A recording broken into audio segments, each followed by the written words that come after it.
रात के 2 बज रहे थे। अगर आप कभी सुनसान हाईवे पर अकेले सफ़र कर चुके हैं तो आप जानते होंगे कि रात की खामोशी भी कभी कभी चीखों से ज़्यादा डरावनी होती है। आज मैं आपको एक ऐसे ट्रक ड्राइवर की कहानी सुनाने जा रहा हूं जिसने कसम खाई थी कि वो दोबारा कभी रात में ट्रक नहीं चलाएगा। ये कहानी शुरू होती है मध्य प्रदेश के एक छोटे से ट्रांसपोर्ट नगर से। रघुवीर पिछले 22 साल से ट्रक चला रहा था। उसने पहाड़, जंगल, रेगिस्तान और हज़ारों किलोमीटर लंबे हाईवे देखे थे। लोग कहते थे कि पुराने हाईवे पर रात में अजीब चीज़ें दिखाई देती हैं। रघुवीर हर बार हंसकर कहता, भूत नहीं होते, डर सिर्फ इंसान के दिमाग में होता है। एक दिन उसे एक महंगा माल लेकर रात में निकलना पड़ा। मालिक ने जाते जाते सिर्फ एक बात कही, अगर हो सके तो पुराने जंगल वाले रास्ते से मत जाना। रघुवीर मुस्कुराया, वहीं से जाऊंगा, 60 किलोमीटर बचेंगे। उसे नहीं पता था कि वही फैसला उसकी ज़िंदगी बदल देगा। रात के लगभग 11 बजे वो एक पुराने ढाबे पर रुका। ढाबे पर सिर्फ एक बूढ़ा आदमी बैठा था।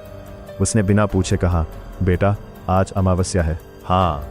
तो बूढ़े ने उसकी आंखों में देखते हुए कहा, अगर रात में कोई रास्ता पूछे तो ट्रक मत रोकना, और अगर कोई बच्चा दिखाई दे तो उसकी तरफ देखना भी मत।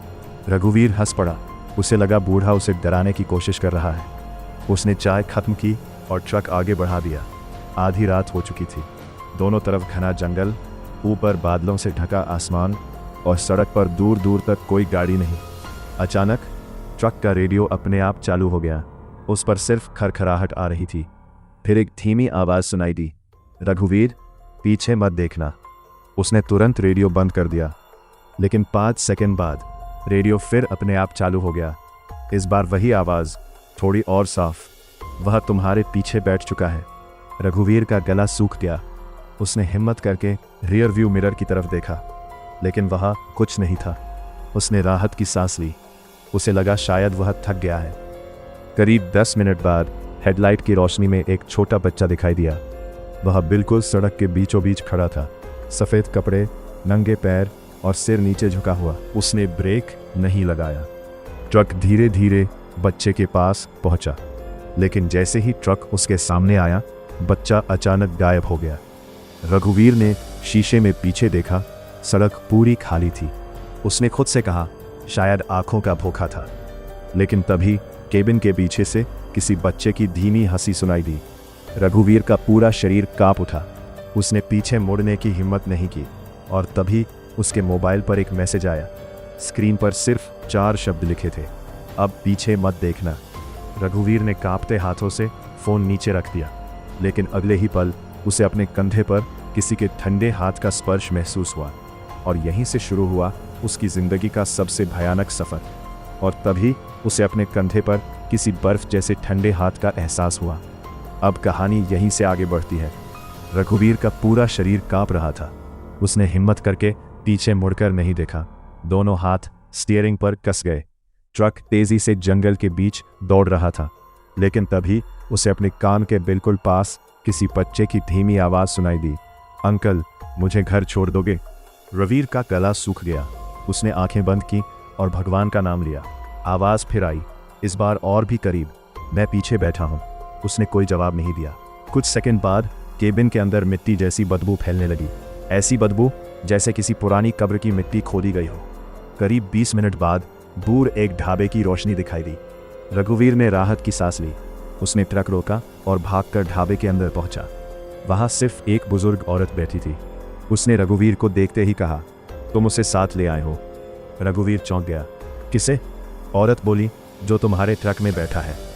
रघुवीर के पैरों तले जमीन खिसक गई। उसने कांपती आवाज में कहा, मेरे ट्रक में कोई नहीं है।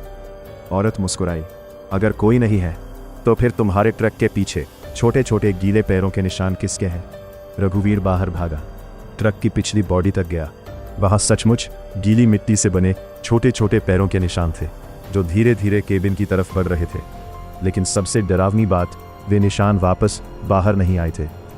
बंद केबिन हिम्मत जुटाकर रघुवीर ने केबिन का दरवाज़ा खोला। अंदर कोई नहीं था, लेकिन सीट पर एक पुरानी लकड़ी की छोटी खिलौना गाड़ी रखी थी। रघुवीर ने उसे कभी नहीं देखा था। जैसे ही उसने खिलौना उठाया, रेडियो अपने आप चालू हो गया। खरखराहट के बीच एक आवाज़ आई, उसे मत छूना। रघुवीर ने घबराकर खिलौना नीचे गिरा दिया। उसी पल ट्रक की सभी लाइटें बुझ गई।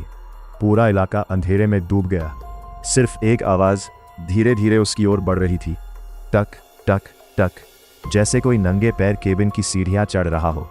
रघुवीर की सांसें रुक गई। उसने बाहर झांका, लेकिन वहां कोई नहीं था। फिर उसने महसूस किया उसके ठीक पीछे कोई खड़ा है, धीरे धीरे सांस ले रहा है। उसने आंखें बंद कर ली और कहानी यहीं ख़त्म नहीं हुई, क्योंकि अगले ही पल केबिन के शीशे पर अंदर से एक छोटे बच्चे के हाथ का निशान उभर आया, जबकि अंदर रघुवीर के अलावा कोई भी नहीं था। क्या वो बच्चा सच में आत्मा था, या जंगल में कोई और भी मौजूद था?